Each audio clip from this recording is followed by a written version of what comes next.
Hello everyone, welcome to your YouTube channel learn with Divyangana. So guys, आज हमारा class 8 है और इसके अंदर हम लोग डेवलपमेंट टास्क और चैलेंजेस पढ़ने वाले हैं कि जैसे जैसे बच्चा अलग अलग स्टेजेस में जाता है तो उसको लाइफ में कौन कौन से उसके साथ टास्क आते हैं, कौन कौन से चैलेंजेस उसको बेसिकली फेस करने पड़ते हैं, है ना। सो ये सब एक एज के अकॉर्डिंग होता है। And one more thing I want to say कि जब भी आप लोग पेडागॉजी पढ़ेंगे या कोई भी आप टास्क के बारे में पढ़ेंगे अलग अलग एज का, सो प्लीज़ वहाँ पे खुद को रख के देख लेना कि जब आप बच्चे थे तो आपके अंदर क्या क्या चेंजेस आए, फिर आप दूसरी एज में आए तो आपके अंदर क्या क्या बदलाव आए, अब आप दूसरी एज में हो तो आपके अंदर क्या क्या चेंजेस हैं। बाकी इसी तरीके से अभी तो आप खैर बुढ़े नहीं हुए हो, बट जब हो जाओगे तो उस बुढ़े वाले केस में, आप ओल्ड एज वाली केस में यानी मैच्योरिटी वाली केस में आप लोग किसी ऐसे इंसान को रखो जो भी आपके ग्रैंड फादर हैं, ग्रैंड मदर हैं, या जो भी XYZ है, तो आप बहुत अच्छे से समझ जाओगे चीज़ों को। अच्छा, एक और चीज़ है, आज एक्चुअली मेरी बिल्कुल तबीयत ठीक नहीं है, मुझे कल रात से ही फीवर हो गया था वायरल, ठीक है, 102 fever, but still I decided कि नहीं भाई क्लास तो आएगी। सो आज मैंने आप लोगों के लिए पूरा बैठ के PDF बनाया है ना, ताकि आप लोगों का कोई भी लॉस ना हो। मैंने बोला था रेगुलर क्लासेस आएंगी तो आएंगी, ठीक है। सो कोई बात नहीं, रेस्ट हम बाद में कर लेंगे। आपके लिए ये बनाना बहुत ज़रूरी था और कुछ बच्चे बोल रहे थे कि PDF के थ्रू बनाओ। सो आज मैंने PDF के थ्रू बना के देखा है, बट देखो ये होता है जब मैं आपको बोर्ड पे पढ़ाती हूँ तो वहाँ पे मैं फ्लो चार्ट्स बना के आपको समझाती हूँ, तो उसमें क्या होता है कि कम मैटर में आप लोग ज़्यादा समझ जाते हो। बट PDF में मेरे से फ्लो चार्ट्स एज सच बनाना नहीं आया, कैसे बनेगा, बट मैंने फिर भी कोशिश करी है कि मैं शॉर्ट से शॉर्ट PDF आप लोगों के लिए बनाऊँ। बस आप टर्म्स को समझते जाना तो आपका क्लियर हो जाएगा सारा कॉन्सेप्ट, ठीक है। बाकी देखो आप लोग भी प्लीज़ बच के रहना। रही बात चैलेंजेस, तो ये मेरे लिए भी एक चैलेंज ही है कि भाई वायरल में अब इंसान आपके लिए बस मेहनत कर रहा है ना, तो कोई दिक्कत नहीं है भाई। आपकी लाइफ में भी बहुत चैलेंजेस आते हैं, हर चीज़ में आते हैं, तो आपने उसको घबराना नहीं है ना, और बस अच्छे से उसका सामना करो और आगे बढ़ो, पॉजिटिव रहो। चलिए स्टार्ट करते हैं आज का सेशन। तो इसमें सबसे पहले है जो अलग अलग डेवलपमेंट के बारे में हम लोग पढ़ेंगे, अलग अलग कौन कौन से चैलेंजेस आते हैं, अलग अलग कौन कौन से टास्क आते हैं। तो सबसे पहले आप ये समझोगे कि जब बच्चा अलग अलग एजेस में जाता है तो उसको उसके अकॉर्डिंग अपनी लाइफ को, ठीक है, अपने बिहेवियर को, अपनी चीज़ों को चेंज करना होता है, ठीक है। अब जैसे सबसे पहले जो डेवलपमेंट टास्क और चैलेंजेस की जो बातें थी, ये किसने कहा था, ये इसको इंट्रोड्यूस करा था रॉबर्ट हैविगस्ट ने 1950 में, ठीक है। लेकिन ऐसे बहुत सारे ईयर्स हैं जिसके अंदर फिर मॉडिफिकेशंस हुए, 2-4 ईयर्स और हैं, तो there is no need to be learn, ठीक है, ऑल द ईयर्स, कोई ज़रूरत नहीं है, बस इन सब ईयर्स को आप लोग देख लेना। और अगर आपको मेरी आवाज़ थोड़ी अजीब लग रही होगी, ऑब्वियस है कोल्ड कफ की वजह से भी, तो आप लोग थोड़ा ईयरफोन लगा के इसको सुनेंगे, ठीक है। बस अपने कॉन्सेप्ट्स क्लियर करो। यस, तो रॉबर्ट, अगर नाम पूछा जाए कि डेवलपमेंट टास्क और चैलेंजेस की बात किसने बोली, तो आप इस नाम को टिक करेंगे। दूसरा है, ये किस चीज़ से रिलेटेड है भैया, इन्होंने बोला कि जैसे जैसे विकास की अलग अलग स्टेजेस आती हैं तो एक क्रिटिकल पीरियड होता है डेवलपमेंट का, मतलब वहाँ पे बच्चे को अलग अलग टास्क बेसिकली झेलने पड़ते हैं, अलग अलग चैलेंजेस उसकी लाइफ में आते हैं। सो इन्होंने इसको एक क्रिटिकल पीरियड बोला है डेवलपमेंट का, ओके। सो चलिए आगे बढ़ेंगे, 1 मिनट रुकेंगे, है ना। इसके बाद ये बोल रहे हैं, देखो अकॉर्डिंग टू हिम, इनके अकॉर्डिंग क्या है, इन्होंने बोला कि skills at certain period of time. इन्होंने बोला कि देखो क्या होता है जब हम अलग अलग स्टेजेस में आएंगे तो बच्चे को उस एज के हिसाब से अलग अलग स्किल्स को सीखना पड़ता है, ठीक है, उसको थोड़ा सा मैच्योर होना पड़ता है। दूसरा, थोड़ा सा उसको कंसिस्ट रहना पड़ता है, उसको थोड़ी सी चीज़ों को बेसिकली प्रिडिक्ट कर सकता है कि आगे कैसे क्या करना है ना। आप इस चीज़ को खुद से समझो कि जब आप, देखो मैंने आपको पहले भी बोला, आप खुद को बच्चा मान लो, आप खुद को उस एज में ले जाओ जब आप बच्चे थे। देखो इसलिए बोला जाता है कि अगर बच्चा पहले से पहले उसको इतना सिखा दिया जाए तो वो समझता है कि मुझे इस एज में आके अपने अंदर ये चेंजेस करने हैं, अपने अंदर ये क्वालिटीज़ को डेवलप करना है। तो इसलिए उन्हें बोला कि भैया ये डेवलपमेंट टास्क मतलब एक सर्टेन जब पीरियड आता है लाइफ का कि जब आप इतने से इतने उम्र में होगे तो आपके अंदर ये सब चेंजेस आ जाने चाहिए, है ना, वरना आपको आगे चल के डिफ़िकल्टी होगी, आपको प्रॉब्लम फेस करनी पड़ेगी। तो उन्होंने ये चीज़ बोला। तो अलग अलग स्किल्स को बच्चा यहाँ पे सीखता है। इसी तरीके से आगे बढ़ते हैं। इन शॉर्ट, ठीक है, मैंने लिखने की कोशिश करी ताकि आप समझ जाओ। इन शॉर्ट हम ऐसे बोलेंगे कि ये क्या होता है, एक मिडवे होता है, इन दोनों के बीच का एक क्या है, मिडवे है, एक रास्ता है। कैसे, देखो इंडिविजुअल नीड, हर इंसान की अपनी एक नीड होती है, ठीक है। जैसे मान लो अब आप लोगों की एज जो है, देखो आप में से काफ़ी ज़्यादा लोगों की शादी हो चुकी है, ठीक है। तो शादी के बाद एक सोसाइटी प्रेशर होता है, उसको हम बोलते हैं सोशल डिमांड। शादी हो जाती है तो फिर एक सोसाइटी प्रेशर बनाती है, फैमिली लोग प्रेशर बनाते हैं कि ठीक है शादी हो गई, 1 साल हो गया, 2 साल हो गया, अब बेबी कर लो, ऐसा होता है। इसी तरीके से एक आपकी इंडिविजुअल नीड होती है। कैसे? अब आप जिस एज में हो तो यहाँ पे आपको लगेगा कि ठीक है भाई, हमारी जॉब हो गई है, अब हमें शादी करनी है, अब हमें एक मेट चाहिए, एक हमें स्पाउस चाहिए जिसके साथ हमें अपनी लाइफ बितानी है। तो इंसान की अपनी नीड भी होती है। इसी तरीके से अब आपकी नीड है कि सबसे पहले आपकी नीड क्या है, मान लीजिए आपको अपने करियर पे फोकस करना है, आपको जॉब लेनी है। फिर जब आपकी जॉब लग जाएगी फिर आपकी नीड क्या होगी कि अब एक भैया बंदा बंदी, मतलब अपना जैसे कि इस एज में आने के बाद हर किसी को एक गर्लफ्रेंड बॉयफ्रेंड वाले केस में आप बोल सकते हो, ये सब चीज़ें डिमांड होती हैं। फिर आपको लगेगा कि भैया बस अब एक इस रिश्ते को वाइफ के उस पर लेके जाओ, है ना, पार्टनर्स के फॉर्म में लेके जाओ। सो ये एक आपकी इंडिविजुअल नीड्स होती हैं। फिर वो इंडिविजुअल नीड्स और साथ में सोशल डिमांड भी हो जाती हैं लाइफ में। अगर मान लीजिए आप लोगों की अभी शादी नहीं हो रही है क्योंकि भी आपकी जॉब नहीं है ना, तो स्पेशली बॉयज़ का तो ये होता है कि भैया पहले जॉब लो तभी अच्छी शादी हो जाए होगी। तो आपके ऊपर एक सोशल डिमांड है। अब आपसे सब लोग पूछते हैं क्या कि आपकी शादी कब होगी, है ना। तो ये इस दोनों के बीच का जो मिडवे है, जो रास्ता है, उसी को यहाँ पे बोला गया है कि एक हम इसको ऐसे बोल सकते हैं कि ये डेवलपमेंट टास्क चैलेंजेस। आगे बढ़ते हैं तो ये बोलते हैं कि भैया सोर्सेज ऑफ डेवलपमेंट, इन्होंने कुछ सोर्सेज दिए डेवलपमेंट के। जैसे इन्होंने ना 3 सोर्सेज बताए डेवलपमेंट के। कितने सोर्सेज बताए इन्होंने? 3 सोर्सेज बताए। तो 3 सोर्सेज में कौन कौन से बताए इन्होंने? सबसे पहले हम जो बात करेंगे डैट इज बायोलॉजिकल सोर्स है। बायोलॉजी के अंदर क्या आता है, आपकी जितनी भी फिजिकल कंडीशंस हैं, आपके अंदर जितने भी फिजिकल चेंजेस हुए हैं, जो मैच्योरिटी होती है, जिसमें बच्चा क्या सीखता है कि हाउ टू टॉक, कैसे आपको एक दूसरे से बोलना है, कैसे आपको चलना है, क्या क्या आपको खाना है, कैसे आपको बिहेव करना है, कैसे आपको बेसिकली एडजस्ट करना है ना। तो ये सारे आपके एक बायोलॉजिकल और एक आपकी फिजिकल कंडीशंस होती हैं।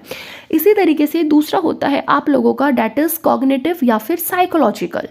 कॉग्निटिव मतलब अब पहली स्टेज, आप सीधी सी बात है, किसी भी एज की पहली स्टेज आपकी बायोलॉजिकल होती है। भाई पहले तो बच्चा पैदा हुआ, उसके अंदर फिजिकल चेंजेस आए, सीधी सी बात है। जब फिजिकल चेंजेस उसके अंदर डेवलप हो गए तो फिर उसके अंदर कॉग्निटिव या फिर साइकोलॉजिकल चेंजेस आएंगे, जहाँ पे बच्चा क्या सीखेगा कि भैया किस तरीके से हेरिडिटी और इन्वायरमेंट के बीच में इंट्रैक्शन करना है। क्योंकि मैंने आपको पहले भी बोला था कि जो हेरिडिटी होती है, जो आपकी अनुवांशिकता होती है, और जो आपका वातावरण है, उन दोनों का जो परस्पर संबंध होता है वही बेसिकली डेवलपमेंट को जन्म देता है। कुछ चीज़ें आप अपने बेसिकली जब आप पैदा होते हो तो आपके पेरेंट्स के जीन्स से आपके अंदर आती हैं, और कुछ चीज़ें फिर पैदा होने के बाद आप जब एनवायरनमेंट में आप बेसिकली बाहर आते हो, सोसाइटी में आते हो, उस वातावरण में आते हो, तो कुछ चीज़ें आपके साथ तब चेंजेस हो जाने लगती हैं, है ना। तो यहाँ पे बच्चा आप क्या सीखेगा भैया, आपको बेसिकली अपने ऑक्यूपेशन को चूज़ करना पड़ेगा, है ना। कॉग्निटिव में आती हैं सारी चीज़ें, आपकी सोसाइटी के अंदर क्या क्या वैल्यूज़ होनी चाहिए, आपके क्या क्या इंटरेस्ट बच्चे के डेवलप होते हैं, उसकी एस्पिरेशंस क्या हैं, उसके अंदर कितनी एबिलिटीज़ हैं, कितनी क्षमता हैं, कितनी कैपेसिटीज़ हैं। हाँ, तो मतलब ये सारी चीज़ें बच्चे के अंदर क्या होती है, डेवलप होनी स्टार्ट हो जाती हैं। तो दूसरा केस इन्होंने ये बताया। और तीसरा इन्होंने बोला कि भैया सोसाइटी और एक लर्निंग टास्क होता है। अब जब ये सब चीज़ें आपके अंदर डेवलप हो गई तो अब आपको सोसाइटी से लड़ना पड़ेगा, उसके चैलेंजेस को आपको फेस करना पड़ेगा, जिसके अंदर सोशो स्ट्रक्चरल कल्चर आता है कि आपको समाज में किस तरीके से अपने संबंध स्थापित करने हैं। जब समाज की कुछ डिमांड होती हैं उन पे आपको कैसे खरा उतरना है, उनके साथ आपको कैसे बिहेव करना है। तो इस तरह से हम बोलते हैं लाइक सोशल स्ट्रक्चरल कल्चर, है ना। कल्चर की कुछ डिमांड्स हैं, लाइक जिस कास्ट में, जिस रिलीजन में आपने जन्म लिया है, तो वो सारी चीज़ें यहाँ पे देखी जाती हैं। इसी तरीके से कुछ कल्चर की एक्सपेक्टेशंस होती हैं, जैसा कि मैंने आपको बताया कि अगर आप शादी नहीं करोगे, ठीक है, और आपको मान लीजिए बहुत लेट हो जाता है, तो हर कोई कहने लगता है कि भैया शादी क्यों नहीं कर रहे हो, ये क्यों नहीं कर रहे हो, जॉब क्यों नहीं लगी। तो उनकी एक एक्सपेक्टेशंस होती हैं, फिर आगे चल के उनकी और डिमांड्स बढ़ जाती हैं। तो मतलब एक सोसाइटी से जब आप चीज़ कुछ सीखते हो तो वो एक सोसाइटी या फिर एक लर्निंग टास्क हो जाता है, ठीक है। इसी के साथ हम लोग आगे बढ़ेंगे। अब ये कह रहे हैं हैविगस्ट की स्टेजेस हैं, मतलब कुछ डेवलपमेंट की ना इन्होंने यहाँ पे क्या दी है, स्टेजेस दी हैं, जिसको हमने टास्क थ्योरी बोला है। जैसे सबसे पहले है इन्फेंसी या फिर अर्ली चाइल्डहुड, सबसे पहली स्टेज, जो कि जन्म से लेके 6 साल तक की होती है, ठीक है। तो अब आप खुद सोचो, जब बच्चा 6 साल तक का होता है तो उसके अंदर क्या क्या चेंजेस आते हैं, उसके अंदर उसको अपने अंदर क्या क्या क्वालिटीज़ को डेवलप करना पड़ता है, क्या क्या चैलेंजेस उसको फेस करने पड़ते हैं। और एक और बात देखो, चैलेंजेस कोई अलग से नहीं है, जो हम डेवलपमेंट टास्क पढ़ रहे हैं ना, वही बेसिकली आपके चैलेंजेस हो जाते हैं। क्योंकि सीधी सी बात है, जब बच्चा जन्म लेगा तो उसके साथ बहुत सारे टास्क उसको फेस करने पड़ेंगे, और वो एकदम से तो परिपक्व होता नहीं है, मैच्योरिटी तो उसमें होती नहीं है। तो वो टास्क को कंप्लीट करना, ठीक है, वो भी उसके लिए एक चैलेंजेस ही होते हैं, है ना। अब सबसे पहले इन्फेंसी अर्ली चाइल्डहुड में क्या करेगा बच्चा, लर्निंग, ठीक है। ये सबको सारी की सारी चीज़ें लर्निंग से बेसिकली रिलेट है। तो आप समझो लर्निंग में क्या क्या भैया, हाउ टू वॉक, ठीक है, लर्न टू टॉक, कैसे चलना सीखता है बच्चा, पैदा होता है, अपने हाथों का स्किल्स का यूज़ करना स्टार्ट करता है, gross motor skills, fine motor skills, ठीक है। भाषा मतलब टॉक, किस तरीके से बच्चा बोल रहा है, किस तरीके से। अब जब 6 साल तक पहले बच्चा छोटा होता है तो पहले वो लिक्विड पदार्थ को खाता है, फिर 6 साल तक वो उसको अब सॉलिड फूड्स की उसको सीखना होता है, वो उन सबको खाना शुरू कर देता है ना। इसी तरीके से रेडी टू रीड। अब 6 साल तक का बच्चा होगा तो ऐसा तो है नहीं कि वो स्कूल नहीं जाएगा, स्कूल भी जाएगा, तो उसके अंदर क्वालिटीज़ डेवलप होने लग जाती हैं कि किस तरीके से पढ़ना है ना, किस तरीके से सारी चीज़ों को करना है। इस तरीके से लैंग्वेज डिस्क्राइब, अब वो भाषा पे भी थोड़ा थोड़ा चलने लगता है कि भैया कौन कौन सी भाषा को, लाइक पहले जब बच्चा छोटा होता है तो पहले वो ए आई इस तरीके से बोलता है, फिर उसके अंदर लैंग्वेज डेवलपमेंट होने लगते हैं, फिर वो वर्ड्स बनाने लगता है, फिर वो सेंटेंसेस बनाने लगता है। सो उसके अंदर लैंग्वेजेस का उन सबको सीखता है वो, ठीक है। उसके बाद control union and elimination of body waste, मतलब जब छोटा बच्चा होता है तो देखो आपने देखा होगा छोटा बच्चा जहाँ लेटा दो वहीं टॉयलेट कर लेता है, उसको नहीं पता होता कि किस तरीके से आपको यूरिन को रोकना है या आपको वॉशरूम जाना है ना। लेकिन 6 साल तक आते आते उसको समझ आ जाता है कि अगर उसको मान लीजिए उसको अपने बॉडी वेस्ट को रिमूव करना है, एलिमिनेट करना है, तो वो जाने लगेगा, बता देगा, है ना, बताता है ना, मम्मा पॉटी आई है, मम्मा ये आया है। तो दैट्स वाई वो सारी चीज़ों को बेसिकली सीखने लगता है। अब sex difference and sexual modesty, उसके अंदर क्या होता है, एक सेक्स डिफरेंसेस आने लग जाते हैं। वो यौन मतलब एक तरीके से वो समझने लगता है कि क्या लड़की क्या लड़का, सो लाइक इस तरह के चेंजेस उसके अंदर आने लग जाते हैं। इन सब चीज़ों में एक वो डिफरेंस करने, एक इन सब चीज़ों में वो अंतर करने लग जाता है। सो इसको हम लोग बोलते हैं क्या कि भैया एक सेक्स डिफरेंस आ रहा है। सो ये सब चीज़ें हैं जो बेसिकली बच्चा सीखता है, ठीक है। इसके बाद और भी देखो बहुत सारी चीज़ें हैं जैसे फॉर्मिंग कॉन्सेप्ट्स, ठीक है। अब क्या है वो भैया कॉन्सेप्ट्स वगैरह को भी सीख गया कि किस तरीके से उसको सारे के सारे कॉन्सेप्ट्स बनाने हैं, किस तरीके से उसको सारी चीज़ें करनी है। सो ये सारी चीज़ें बच्चे के अंदर यहाँ पे जो है बेसिकली पाई जाती हैं, ठीक है। यौन अंतर सीख जाता है, यौन में शीतलता उसके आने लगती है। तो ये सब चीज़ें हैं। आपको एग्जाम में ना डायरेक्ट इन्हीं वर्ड्स में से उठा के रख देते हैं कि बताओ इस एज में, ठीक है, जो हैवी गर्ल्स थे उन्होंने क्या क्या बात बोली। तो कुछ कुछ जो एक मैंने पॉइंट्स लिखे हैं इनको अच्छे से याद रखना कि किस में कौन सी चीज़ें हैं। बाकी देखो सबसे अच्छा तरीका है भैया खुद को उस एज में ले जाओ, आप भी उस एज से ही निकल के आए हो, अपने अंदर देखो क्या क्या चेंजेस आए। वरना अपने अंदर तो चलो किसी को याद नहीं रहता, अब आपके घर में इतने सारे बच्चे हैं भाई, उनको देखो कि बच्चे के अंदर क्या क्या बच्चे हरकतें करते हैं, क्या क्या टास्क होते हैं, किस तरीके से उसका डेवलपमेंट होता है, तो आप अपने आप से पता लगा लेंगे। कि नेक्स्ट स्टेज आती है आपकी जिसको बोला है क्या भैया, मिडिल चाइल्डहुड। अब देखो एक और चीज़ ध्यान रखना कि आप इनकी जो है रॉबर्ट की जो एज स्टेजेस जो इन्होंने बताई हैं इसको प्लीज़ प्याजे से या किसी और से कंपेयर मत करना। प्याजे की 4 स्टेजेस थी जिसमें उन्होंने अलग तरीके से बताया, इनकी 6 स्टेजेस हैं जिसमें इन्होंने अलग तरीके से बताया। तो आप लोग बिल्कुल कंफ्यूज मत होना, इनकी टोटल 6 स्टेजेस हैं। दूसरी हम लोग पढ़ रहे हैं मिडिल चाइल्डहुड की, ठीक है। सो मिडिल चाइल्डहुड जो कि 6 से लेके बेसिकली 12 साल तक की उम्र होती है। तो इसके अंदर क्या क्या चेंजेस आते हैं भैया, आप खुद सोचो, जो 6 से लेके 12 साल का बच्चा होगा तो उसके अंदर एक फिजिकल स्किल्स डेवलप होने लग जाएंगी, है ना, एक शारीरिक कौशल। अब चाहे वो मान लीजिए वो गेम्स के अंदर इंटरेस्ट लेने लग जाएगा, है ना, गेम खेलने लग जाएगा। सो इस तरह की जो चीज़ें हैं वो बेसिकली बच्चे के अंदर यहाँ पे क्या होती हैं, डेवलप होने लगती हैं। क्या फिजिकल स्किल्स आने लगेंगी, गेम्स खेलने लगेगा, बिल्डिंग होलसम एटीट्यूड्स। अब ना उसका मतलब एक क्या होगा, एक पूरा का पूरा अपने जैसे जैसे वो बड़ा करेगा, जैसे जैसे वो बढ़ेगा, है ना, ग्रोइंग होगा मतलब बढ़ेगा, तो उसका एटीट्यूड अपने ही लिए चेंज होता रहेगा। उसको लगेगा कि हाँ मैं बढ़ रहा हूँ, मैं बड़ा हो रहा हूँ, तो वो अपने आप को थोड़ा सा बड़ा मानने लगेगा। तो उसके अंदर होलसम चेंजेस आने लगेंगे, उसके जो एटीट्यूड्स हैं उन सब में परिवर्तन आने लगेगा, खुद के ही खिलाफ, मतलब खुद के ही लिए। इसी तरीके से उसके अंदर फंडामेंटल स्किल्स डेवलप होने लगेंगे, चाहे वो रीडिंग हो, राइटिंग हो, ये सब। सोचो यार 6 से 12 साल का बच्चा भाई पढ़ेगा भी, लिखेगा भी, कैलकुलेट भी करेगा, अर्थमेटिक चीज़ें, एकेडमिक स्किल्स, तो ये सब चीज़ें बच्चे के अंदर क्या होती है, क्रिएट होने लग जाती हैं, उसके अंदर ये सब एबिलिटीज़ आने लग जाती हैं। दिनचर्या है, ठीक है, उसमें उसको डेवलप करना है कॉन्सेप्ट्स कि मतलब जो दिन प्रतिदिन की जो चीज़ें हैं, जो उसको टास्क देखने हैं, उनके अंदर ना अब उसके अंदर कॉन्सेप्ट्स आने लगते हैं। वो समझने लगता है कि भैया क्या क्या चीज़ें उसको पूरे दिन में करनी है, या जो जो हर दिन के जो चैलेंजेस आते हैं वो उनसे उनके लिए बेसिकली एक प्रिपेयर होने लग जाता है।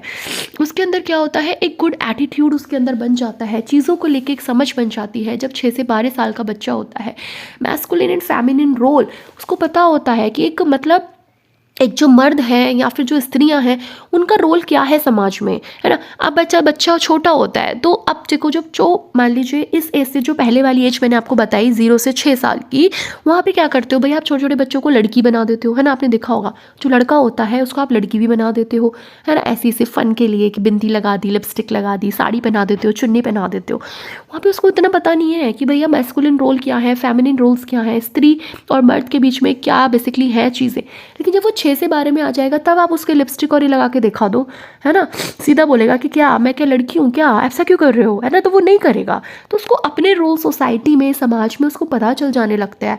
उसी तरीके से मोरालिटी वैल्यूज़ उसके अंदर अब वो नैतिक जो वैल्यूज़ हैं उसके अंदर क्रिएट होने लग जाती हैं, उत्पन्न होने लग जाती है। उसको पता है कि सोसाइटी में चीज़ों में उसको कैसे रहना है, एक नैतिकता समझने लगता है।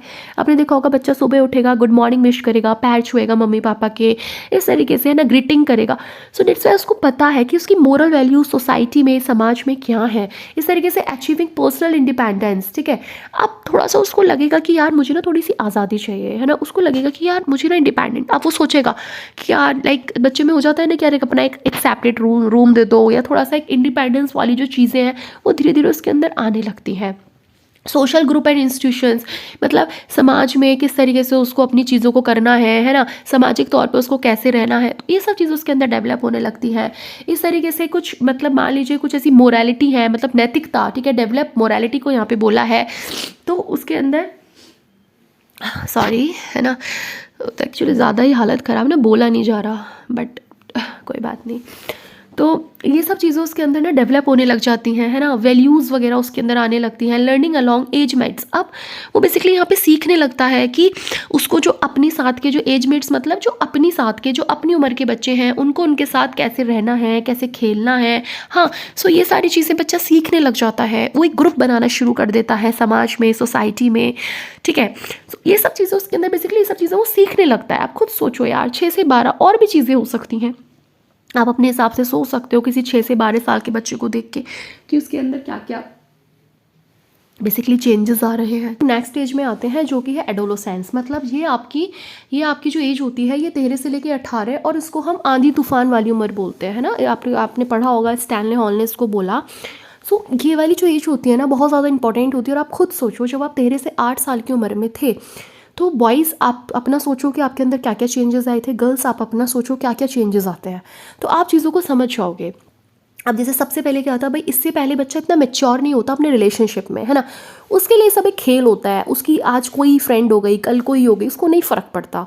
बट यहाँ पे आने के बाद बच्चा थोड़ा सा सीरियस होने लग जाता है मैटर्स में। जो मैंने बोला था ना कि जो गर्लफ्रेंड बॉयफ्रेंड वाली एज है ना, वो यही वाली एज होती है। यहाँ पे बच्चा अपने एजमेट्स के साथ थोड़े से मैच्योर रिलेशनशिप बनाने लग जाता है, फिर वो आगे की भी थोड़ी प्लानिंग करने लग जाता है कि चलो ये वो, है ना। इसी तरीके से accepting one's physique and using body effectively, like जो भी भगवान ने उसको उसकी फ़िज़िक दी है, जैसा उसका स्ट्रक्चर है, वो सब चीज़ों को एक्सेप्ट करने लग जाता है कि ठीक है भाई मैं जैसा हूँ कोई दिक्कत नहीं है। अगर उसको लगता है मैं मोटा हूँ, अब क्या होता है बच्चे उसको जैसे स्कूल में बच्चे चिढ़ाते हैं, है ना, कि आप मोटे हो, आप पतले हो, तो बच्चे को थोड़ा सा एम्बैरस फील होता है एंड लाइक ही और शी फील कि ठीक है यार मैं क्या करूँगा। जो बच्चे थोड़े से मोटे होते हैं वो अपने आप को थोड़ा पतला करने लग जाते हैं, एक्सरसाइजेस में इन्वॉल्व हो जाते हैं, डाइटिंग वगैरह, हम ये नहीं खाएंगे, हम वो नहीं खाएंगे। सो जैसी उसकी फ़िज़िक है उसको बेसिकली वो एक्सेप्ट करता है और उसी के अकॉर्डिंग अपनी बॉडी को जो है बेसिकली यूज़ करना शुरू कर देता है। मैस्कुलिन और feminine socials and role achieve, ये इसके अंदर बहुत ज़्यादा आ जाते हैं। अब उसको पता है कि समाज में, ठीक है, एक मेल की क्या बेसिकली इंपॉर्टेंस है, उसके क्या क्या कर्म है, उसके क्या क्या रोल है। एक फेमिनिन मतलब एक जो बेसिकली वुमेन है उनको पता चल जाता है कि भैया एक स्त्रियों के क्या क्या समाज के अंदर दायित्व हैं, तो वो इन रोल्स को बहुत अच्छे से बेसिकली इस एज में समझना शुरू कर देता है। इसी तरीके से रिस्पेक्टिंग एडल्ट्स, भैया जो बड़े लोग हैं उनकी इज्जत करना, वो सब चीज़ें हैं। इमोशनल इंडिपेंडेंस ऑफ पेरेंट्स, थोड़ा सा बच्चों को लगता है कि मतलब थोड़े से इमोशनल इंडिपेंडेंस हो जाते हैं पेरेंट्स, जैसे कि उनके पेरेंट्स कुछ कहते हैं उनसे, तो एक तो उनको वो चीज़ थोड़ी सी इस एज में अच्छी नहीं लगती। इस एज में आने के बाद बच्चों को ऐसा लगता है कि पेरेंट्स गलत है। बट जब आप धीरे धीरे बड़े होते हो ना, जब चीज़ें आप सीखते हो, लाइफ का एक्सपीरियंस लेते हो कि भाई बेटा लाइफ इतनी आसान नहीं है, तब समझ आता है नहीं भैया पेरेंट्स सही होते हैं। इस एज में हर बच्चे को अपने माँ बाप थोड़े से गलत ही नज़र आते हैं, तो थोड़ा सा एक इमोशनल इंडिपेंडेंस वो चाहता है पेरेंट्स से, है ना। इस तरीके से मैरिजेस, फैमिली लाइफ, थोड़ा सा वो इस एज में आने के बाद थोड़ा ख्याली पुलावों में चला जाता है। जबकि वो अभी तो एज सिर्फ इसी ग्रेजुएशन वाली चल रही है, तो फिर वो थोड़ी गर्लफ्रेंड बॉयफ्रेंड्स बनाएगा, दैन थोड़ा सा मैरिजेस वैरिजेस सोचने लगेगा, फिर उसके बाद थोड़ी सी फैमिली लाइफ को भी लेके सोचने लगता है बच्चा, थोड़ा सा करियर ओरिएंटेड हो जाता है। यहाँ पे बच्चे को समझ आ जाता है कि इन फ्यूचर उसको क्या करना है, किस उसके अंदर जाना है, क्या नहीं करना है, सेट ऑफ वैल्यूज़, उसकी जो बिहेवियर है, जो उसकी आइडियोलॉजी है, या समाज में उसके क्या क्या दायित्व हैं, उन सबको वो समझने लगता है। उसी के अकॉर्डिंग, अपनी वैल्यूज़ बिलीव्स के अकॉर्डिंग वो बेसिकली बिहेवियर करने लगता है ना। तो ये सारी चीज़ें बच्चों को इस एज में समझ आ जाती हैं कि उसको सोसाइटी में कैसे रहना है, कौन कौन से वैल्यूज़ हैं। इस तरीके से देखो, ये डेवलपमेंट टास्क बच्चे में ना उसकी एज के अकॉर्डिंग आ जाने बहुत ज़रूरी होते हैं, वरना आगे चल के बच्चे को प्रॉब्लम फेस करनी पड़ती है।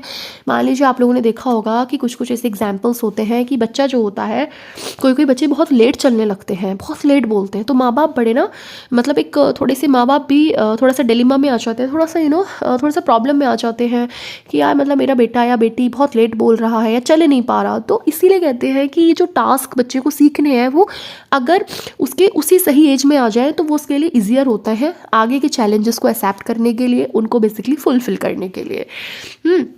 इसी तरीके से नेक्स्ट है अर्ली एडल्टहुड, जो कि बेसिकली 19 से लेके 30 साल तक की उम्र होती है।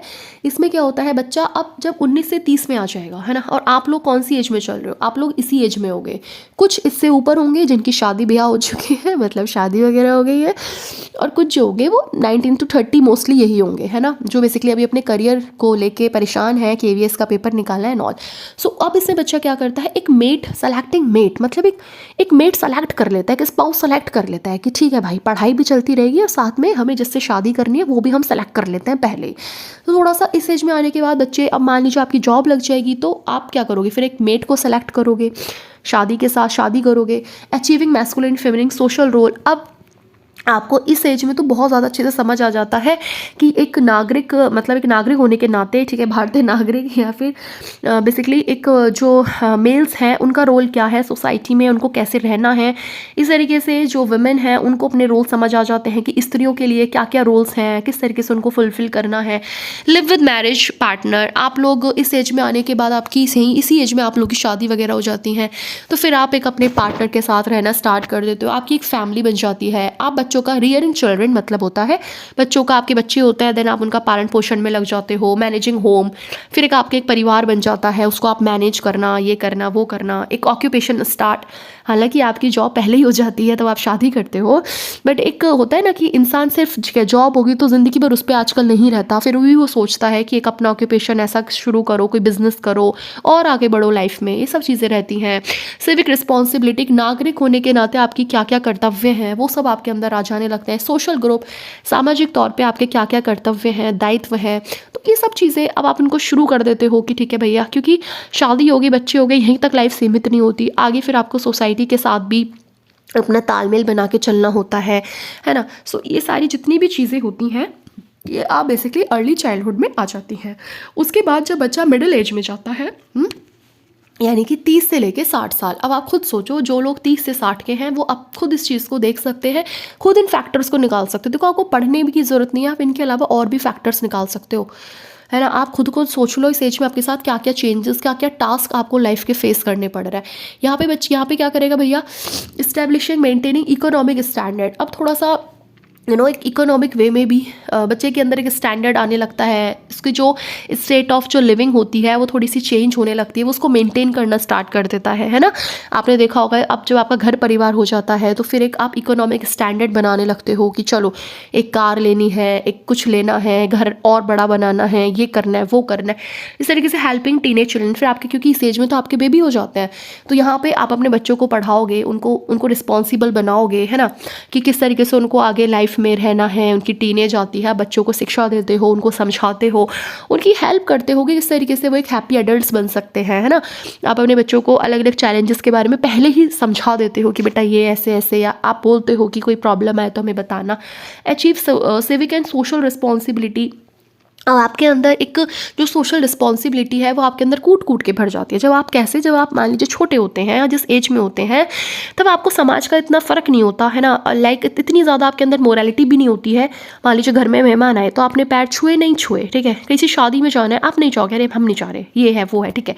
बट जब ऐसे ऐसे आप बड़े होते हो, एक रिस्पॉन्सिबल आप लोग बनते हो, तो वहाँ पर आपके अंदर एक सिविक, एक सोशल, जो एक नागरिक और जो सामाजिक वाली जो दायित्व हैं आपके अंदर अपने आप आने लगते हैं। फिर आप सोचने लगते हो कि यार समाज को भी निभा के चलना है। अब मान लीजिए कहीं से शादी का कार्ड आता है तो आप बेशक एक बार को मना कर दो, अरे ठीक है नहीं जा रहा कोई भी, आपके मॉम डैड बोलते होंगे नहीं बेटा किसी एक को तो जाना ही पड़ेगा। तो ये इस तरह की रिस्पॉन्सिबिलिटीज़ और इस एज में और ज़्यादा डेवलप हो जाती हैं। डेवलप एडल्ट, ठीक है।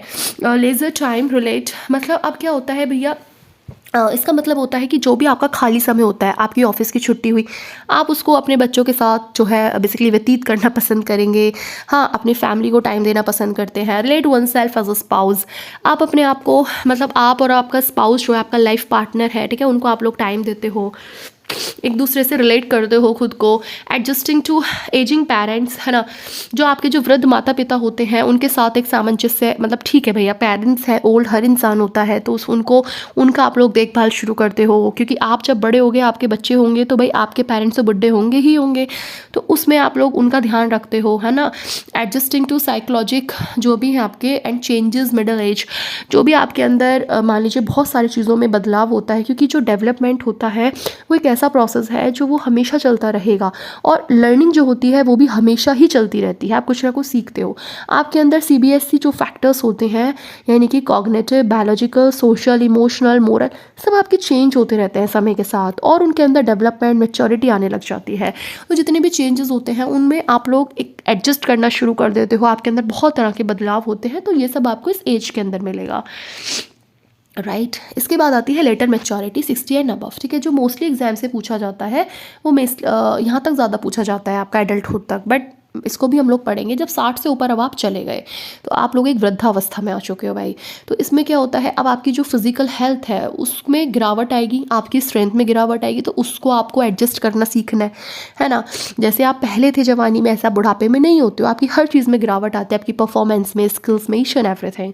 रिटायरमेंट, भैया इस एज में लोगों को रिटायरमेंट फेस करना होता है, जो वो जॉब कर रहे होते हैं, जो ऑक्यूपेशन था उनका, अब इस एज में आके उनको रिटायर हो जाते हैं, वो उनकी इनकम कम हो जाती है ना।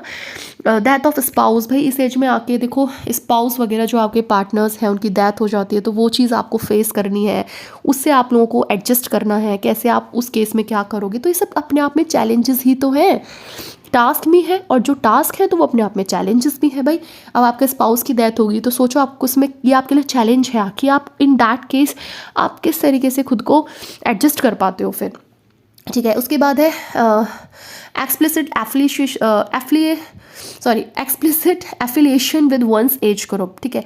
अब क्या करता है इंसान, अब मान लीजिए उसका पार्टनर नहीं है तो फिर वो अपने ही एज ग्रुप के लोगों के साथ थोड़ा सा मिलना जुलना शुरू कर देगा, है ना, उनसे थोड़ी सी बॉन्डिंग बनाएगा, घूमेगा, एक मित्रता बन जाती है, एक अपने एज ग्रुप, जैसे आपने देखा होगा जो बुढ़े बुढ़े लोग होते हैं उनका एक अपना ग्रुप बन जाता है। इसी तरीके से जो ग्रैंड मदर्स होती हैं सबकी, तो एक अपना पार्क में जाती हैं, एक अपना ग्रुप बन जाता है। Meeting social and civil obligations, वही थोड़ा सा सामाजिक नागरिक दायित्व आपके अंदर आ जाता है ज़्यादा।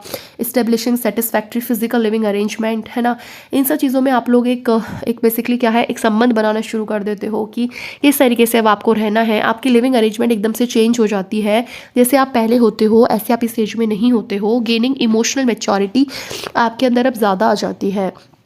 आप खुद सोचो, अभी आप लोग इतने इमोशनल मैच्योर नहीं हो, बात बात पे कोई भी छोटी सी चीज़ होगी आप परेशान हो जाओगे, आप रो जाओगे, है ना, आप डिप्रेस्ड हो जाओगे। बट इस एज में आते आते इंसान इतने सारे दुख दर्द एक्सपीरियंसेस झेल लेता है कि उसके अंदर एक इमोशनल मैच्योरिटी बहुत हद तक आ जाती है फिर, है ना। फिर वो समझ जाता है कि भैया परमात्मा के ही मतलब पास से आए थे, परमात्मा के पास ही जाना है। Development of overall for time, तो ये सब जो डेवलपमेंट होते हैं ये हमेशा हमेशा और हमेशा ही चलते रहते हैं, ठीक है। तो मतलब ओवरऑल फॉर टाइम बोला जाता है इन सब डेवलपमेंट्स को। तो ये आपकी लेटर मैच्योरिटी थी। इसके बाद हम बात करेंगे, अब इन शॉर्ट में आप ऐसे कह सकते हो कि जो डेवलपमेंट टास्क होते हैं इसमें क्या होता है, बच्चा अलग अलग स्किल सीखता है, अलग अलग नॉलेज सीखता है, एक अलग अलग एटीट्यूड्स, अलग अलग फंक्शन, सोसाइटी में उसको कैसे डील करना है, अलग अलग स्टेजेस में उसको कैसे डील करना है, ताकि उसका जो ओवरऑल डेवलपमेंट है वो हमेशा चलता रहे, लाइफ लॉन्ग रहे। देखो ये चीज़ मैंने नीचे भी लिखी है कि individual acquire at various stages of development during life span. यहाँ पे ये सब चीज़ें जो होती है ना, ये सारी चीज़ें बच्चा हर एक स्टेज में सीखता रहता है, और जब तक उसकी जीवन अवधि होती है तब तक वो अलग अलग स्किल्स, अलग अलग knowledge, attitudes, function, beliefs, values, सब कुछ वो सीखता रहता है। ठीक है, वो चीज़ रुकेगी नहीं। अब ऐसा तो नहीं है कि जो चीज़ आप पहले सीख गए आप बोलोगे नहीं ये तो मुझे आती है, ये सब नहीं, अब छोड़ो। अरे जैसे से आपकी एज बढ़ेगी, आप अलग अलग स्टेजेस में आओगे, अलग अलग चीज़ें आप सीखते रहोगे, आपकी नॉलेज और गेन होती रहेगी। जो चीज़ आपको पहले नहीं पता थी वो चीज़ें आपको आज पता है, ऐसे। इसी के बाद है सॉरी है ना, यस। इसके बाद है एडोलेसेंस चैलेंजेस। अब कुछ चैलेंजेस आते हैं। देखो वैसे तो चैलेंजेस सब अपने आप में, मैंने आपको बोला था हर टास्क अपने आप में चैलेंजेस है, चाहे वो प्राइमरी लेवल पे हो चाहे वो मिडिल लेवल पे हो। अब एक चीज़ आप याद रखना है यहाँ पे कि ना, एक मिनट, हाँ जी, जब आप एडोलेसेंस होते हैं ना तो उस एज में आपको साथ दो चैलेंज, यानी कि 13 से 18 में एक चीज़ आती है। मैंने आपको बोला था ना कि बच्चे की जैसी फिजिक होती है ऐसा वो उसको एक्सेप्ट कर लेता है। तो वहाँ पे आपने देखा होगा एक होती है, डेट इसको हम बोलते हैं एनोरेक्सिया नर्वोसा। होती क्या है, ये एक ईटिंग डिसऑर्डर होता है। अगर आपसे पूछा जाए ना इन दोनों के बारे में, सो आप लोग याद रखना कि कौन सी दो टर्म है, इनका मतलब क्या है। ईटिंग डिसऑर्डर जहाँ पे बच्चा कम खाता है। कम क्यों खाता है, क्योंकि उसको लगता है ना इस एज में, जब एडोलेसेंस वाली एज में होता है ना, तो वो अपने ऊपर बड़ा ध्यान देता है, अपनी सुंदरता पे बड़ा ध्यान देगा, है ना, अपनी चीज़ों पे बड़ा ध्यान देगा। तो उसको लगता है कि अगर मैं ज़्यादा खाऊंगा तो मैं मोटा हो जाऊंगा, मैं ओवरवेट हो जाऊंगा, उसको इस तरह की फीलिंग रहती है। तो यहाँ पे उसकी बॉडी इफेक्ट हो जाती है। भाई सीधी सी बात है, अगर आप बहुत कम भी खाओगे तो भी तो आपकी बॉडी इफेक्ट होगी, और अगर आप ज़्यादा खाओगे तो भी आपकी बॉडी इफेक्ट होनी है। सो इसमें बच्चा क्या करता है, स्टार्वेशन टर्म को आप लोग याद रखना। फिर अगर वो ज़्यादा मोटा, मतलब उसको लगता है, फिर वो मेडिकल ट्रीटमेंट लेना शुरू कर देगा, थेरेपीज़, एक्सरसाइजेज वगैरह शुरू कर देगा। तो यहाँ पे जब बच्चा कम खाता है तो उसको हम एनोरेक्सिया नर्वोसा बोलते हैं, जो कि बच्चे को नहीं करना चाहिए। भाई आप अपनी जो डाइट है उस हिसाब से खाओ, वरना तुम्हारा डेवलपमेंट कैसे होगा अगर तुम इतना ही कम खाओगे, डाइटिंग पे आ जाओगे तो। अच्छा, दूसरी होती है बुलिमिया, या फिर इसको बोलते हैं बुलिमिया नर्वोसा। ये भी एक ईटिंग डिसऑर्डर है। यहाँ पे बच्चा ज़्यादा खाता है। आप ज़्यादा खाएगा कैसे, आपने देखा होगा कुछ कुछ बच्चे बहुत ज़्यादा खाते हैं, या कुछ कुछ बच्चों को ऐसी हैबिट होती है कि सामने चला दिया टीवी, और टीवी के सामने बैठ के भैया पूरे पॉपकॉर्न खा गए, इतना सारा खानी थी, 2 रोटी 3 रोटी की डाइट है, खा गया 5-6 रोटियाँ, तब भी कह रहे हो भूख लग रही है। क्यों? क्योंकि बस होता है भैया, कुछ कुछ लोग बहुत ज़्यादा खाते हैं तो उनको ये वाला डिसऑर्डर हो जाता है। फिर इन डैट केस बच्चे क्या करते हैं, फास्टिंग करेंगे, एक्सरसाइज करेंगे, तो ये सब चीज़ें शुरू कर देते हैं। अच्छा, एक इसमें 2 चीज़ें हैं, ये ध्यान रखना कि ना, ये जो है आप लोगों का बुलिमिया नर्वोसा, इसके अंदर 2 तरीके की होती हैं। एक कौन सी होती है इसमें, एक होती है पर्जिंग टाइप, ठीक है, और दूसरी होती है नॉन पर्जिंग। अच्छा, पर्जिंग में क्या होता है कि जब उसको लगेगा ना कि बहुत ज़्यादा खा रहा हूँ, मोटा हो जा रहा हूँ, ओबेसिटी हो रही है, मतलब वही मोटापा वाली जो कंडीशंस होती हैं जो खाने की वजह से हो जाती हैं, तो यहाँ पे ना बच्चा खुद से एक वोमिटिंग करना स्टार्ट कर देगा, अलग अलग चीज़ों का मिसयूज़ करेगा, अलग अलग चीज़ों को करेगा, ताकि उसको मतलब होता है ना कि जब वोमिट हो जाए तो सारा अंदर का बाहर निकल जाए। तो ऐसा बच्चे इस तरह की हरकतें करना शुरू कर देते हैं, जो कि गलत होता है। उसके बाद है नॉन पर्जिंग टाइप। यहाँ पे बच्चा क्या करेगा, बहुत ज़्यादा एक्सरसाइज शुरू कर देगा, डाइटिंग पे आ जाएगा, फास्टिंग करेगा। तो ये सब चीज़ें ना ये सब चीज़ें ना नॉन पर्जिंग टाइप की होती हैं, ठीक है। तो यहाँ पे बच्चा क्या करता है, एक्सेसिव बहुत ज़्यादा एक्सरसाइज करेगा, फास्टिंग करेगा। तो ये सब चीज़ें हैं। तो ये आपके सारे टास्क एंड ये सब चीज़ें थी, ठीक है। और wish you all the very best and happy new year 2023 to all of you guys. अच्छे से अपना पेपर दो भैया, पॉजिटिविटी के साथ रहो। और दूसरी चीज़ ये है, जहाँ से पढ़ने को मिल रहा है हर जगह से पढ़ो, कोई दिक्कत नहीं है। मैं तो हमेशा ये कहती हूँ, कोई भी प्लेटफॉर्म आपको अगर पढ़ा रहा है तो सबसे ट्राई करो कि सबसे पढ़ लो भैया, आपका बस लॉस ना हो, है ना। और आप लोग प्लीज़ अपना ध्यान रखना, क्योंकि इस टाइम फीवर बहुत ज़्यादा चल रहा है, तो ये आप लोग अपना ध्यान रखेंगे। आपको पसंद आया करे सेशन तो बताना। और हाँ, एक और चीज़, एक रिव्यू दे देना, क्या इस तरीके से पढ़ना ज़्यादा ठीक है PDF के थ्रू, या फिर जो बोर्ड वाला है वो ज़्यादा ठीक है। आप मुझे इस चीज़ का रिव्यू ज़रूर देंगे, है ना, क्योंकि आपके रिव्यू पे ही चीज़ें बेस करती हैं। मैंने पढ़ाना तो आपने ही है ना, तो मुझे आपको पढ़ाना है, तो आप जैसा बोलेंगे ऐसा हम करेंगे, ठीक है। So wish you all the very best, stay happy and stay blessed and happy new year once again. भगवान तुम सबके जीवन में बहुत सारी खुशियाँ भर दे भाई, जो तुम सबके ड्रीम्स हैं सब जल्दी पूरे हो जाए, और फिर तुम सब मुझे मिठाई खिलाने आ जाना, ठीक है। सो चलिए, all the very best, thank you so much.